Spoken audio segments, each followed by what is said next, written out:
Pokrajinski sekretar za sport i omladinu Dane Basta posjetio je opštinu Bela Crkva. Tom prilikom sastao se sa predsjednicom opštine Violetom Simić i uručio ugovor o finansiranju opremanja sale u osnovnoj školi Žarko Zrenjanin. Izgradnju sportske sale i rekonstrukciju male sale u osnovnoj školi Žarko Zrenjanin u iznosu od 235 miliona dinara finansira Uprava za kapitalno ulaganje Autonomne pokrajine Vojvodine.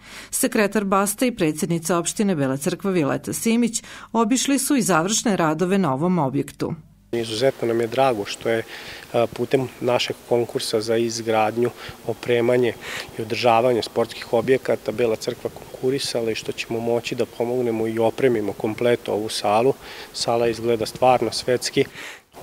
Biće opremljena skroz, znači golovi, koševi, strunjače, konstrukcija za odbojku, gimnastičke sprave, znači sve ono što je potrebno za osnovno bavljanje dvoranskim sportom.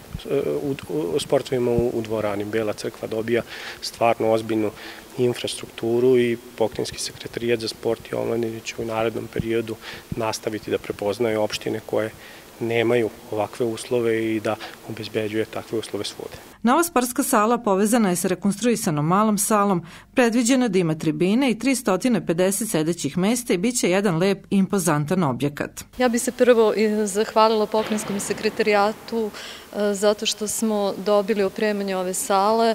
Nama je to izuzetno bitno pošto belocrkvanski sport čeka ovu priliku više decenija.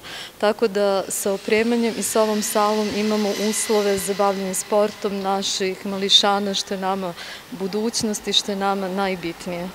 Realizacijom ovog projekta belocrkvanski sportski klubovi imaće mogućnost održavanja takmičenja višeg nivoa jer će dobiti adekvatan objekat što do sada nije bio slučaj.